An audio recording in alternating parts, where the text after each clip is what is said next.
Hey guys, it's Jasmine. This is probably going to be a short walk because it is now starting to rain. But I just wanted to talk to you guys a little bit more. So something that's been just on my mind lately is the concept of just connection with others, wanting to be accepted by others, and what that's kind of been like for me. Have you ever had a time where it felt like people just didn't get it? You shared a memory or joke that you thought was so hilarious, and you're dying laughing while you're telling it. And you're met with people who just kind of stare at you or go, "Oh yeah, that's really funny." And it's not to them. Or, maybe you're sharing something that was like incredibly painful and you just are heartbroken over it. And they kind of give some placid statement like, "Oh, don't be so hard on yourself," or, "It'll be okay." But nobody really knows how you feel or what that feels like, or what that looks like.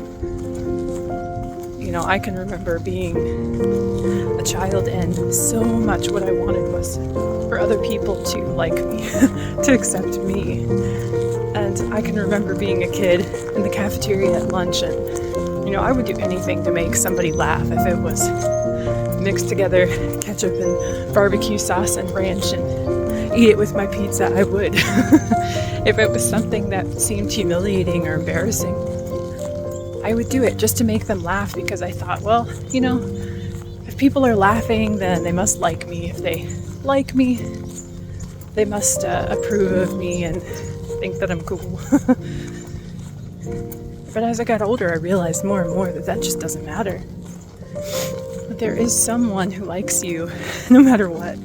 No matter what you do, no matter what you say. There is someone who knows what it feels like to be heartbroken, who knows what it feels like to be humiliated, to be rejected.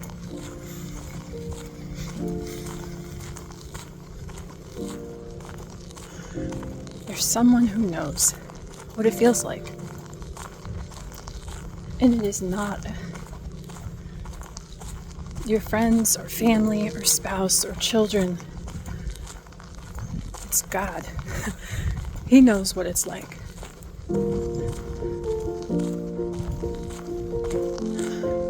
When I was a kid, I went to summer camp a few summers in a row, and it was a Christian camp, but that didn't always mean very much, and most of the kids there were from the inner city, and so it was kind of rough at times. But I remember one summer, I think it was my second summer, I'd been there once before. And there was a girl who was setting up her bunk, and I was setting up my bed next to her. And we were talking and, just doing what 11-year-old girls do. And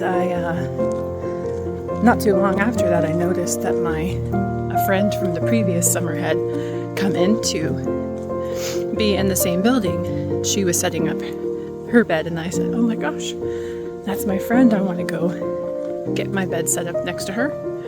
And so I left the other girl and went to go be with my friend. She took it really bad. And in hindsight's 2020, now I'm thinking, I probably made her feel really rejected. Especially if it was her first time, like, oh man, something's wrong with me. But I wasn't thinking about that at 11 years old. And she kind of just didn't want to talk to me anymore. And I had this terrible fear of being rejected, this terrible fear of being not liked or approved of by someone. I wanted to make everyone happy, which is an impossible task. And I can remember sitting in the cafeteria and I saw her, and I walked over to her and asked if we could start over, if we could be friends. Sorry, there's mosquitoes trying to get me. And she's like, no, we can't. In front of everybody, I got down on my knees and I begged her to forgive me. I begged her. I might have even been crying. I don't remember. To forgive me. And she would not. And that's something I've never forgotten. Firstly, that how we treat people matters. Of course. But also, not everyone's going to like us. Not everyone is going to forgive us. Not everyone is going to see the best in us. And this hole in my heart I had to be liked and approved of could only be filled by Jesus. Because even the best love from others is not enough. It is lacking in some way.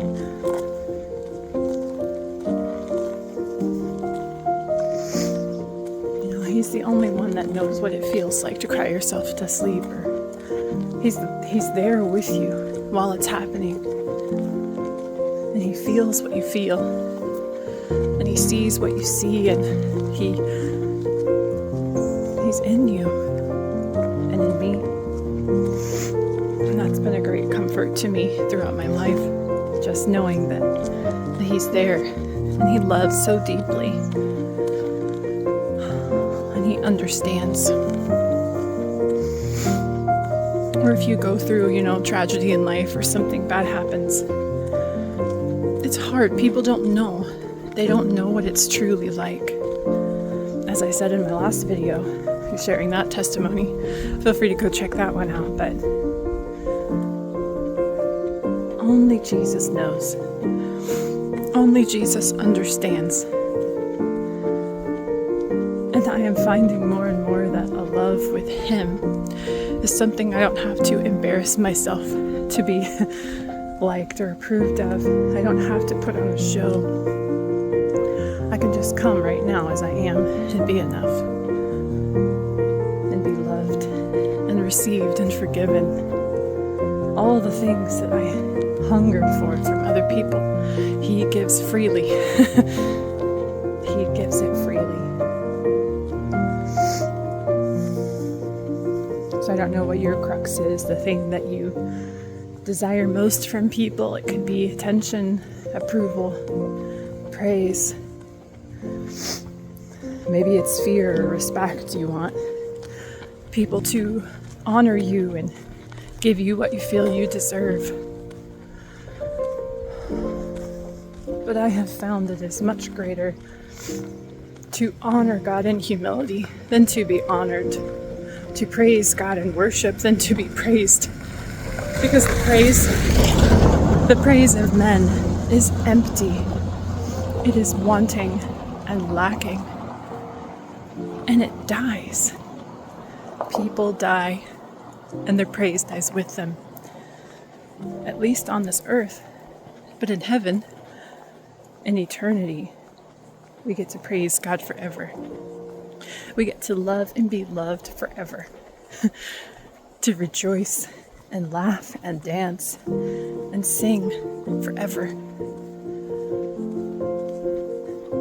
And of course Jesus had his disciples. But many, many, many people did not like him. Many people did not approve of him and hated him for doing good.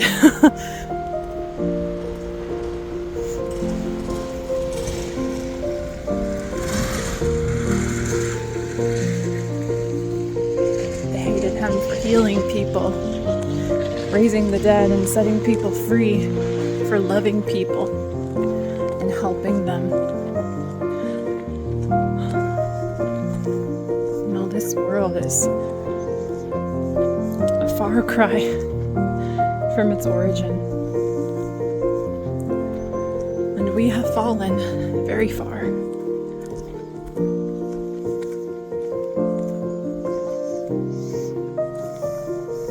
God says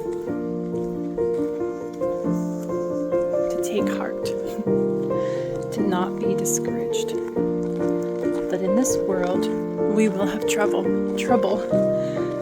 but to take heart, because he has overcome the world. All of the rejection and pain and suffering and evil, he has overcome. I don't know how, only he can, but he has overcome. What a comforting reminder.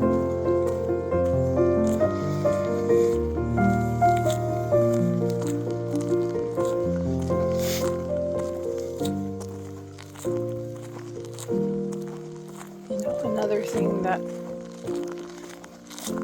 can just kind of sit heavy in our hearts are the words of others. Throughout my life, I've had people call me names for different things, and if you make a mistake or do something that maybe you didn't know was wrong, or I've always looked different than my peers growing up.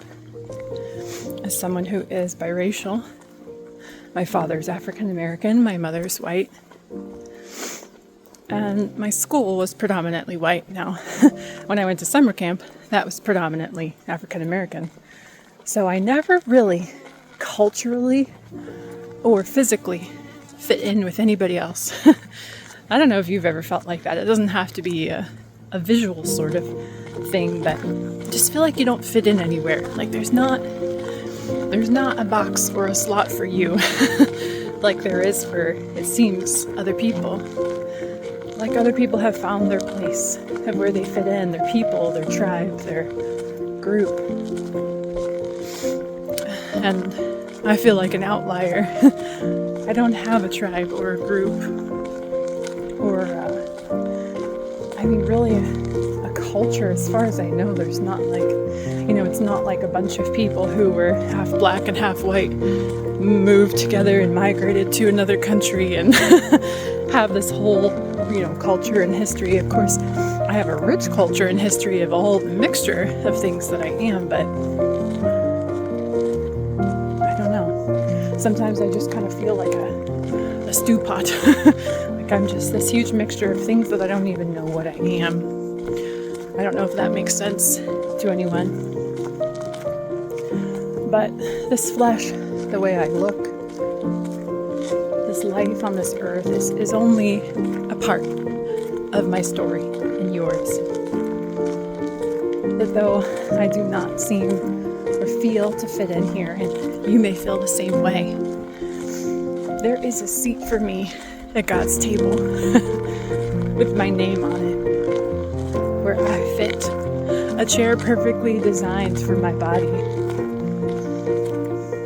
with beautiful, probably wood and detail and lovingly crafted, with delicious food on the table, ready to eat. Sorry, the bugs are coming out. And the same is true for you. There is a chair only for you, where you fit and you belong.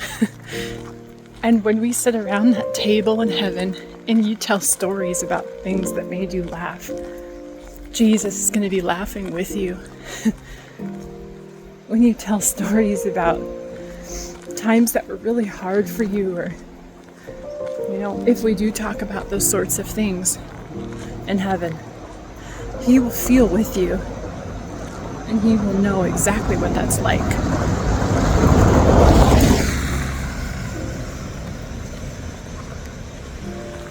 Because he understands.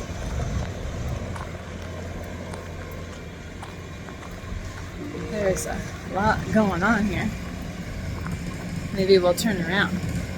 See where this big truck's going behind me, so we're gonna keep going this way.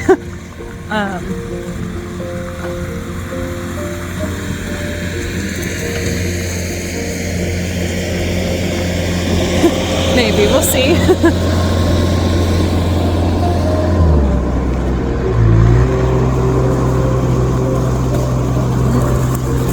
We're going that way. But, the reason why it feels like we don't belong here is because we don't. We don't belong on earth. We belong in heaven. Clearly. I mean, this world is full of noise and chaos, and it can be hard to find any place to fit in it. The place where we belong is with God. The place where we fit in is with God. And you are more loved and accepted and even liked than you will ever realize by God. He doesn't just love you with this godly, perfect love, which He does, but He likes you. He likes to be with you and around you. He enjoys your company, and He enjoys my company. You know, and so in those moments when maybe people just don't get it, use that as an opportunity to reach out to God and to realize that He does get it. He understands. And He loves you so much.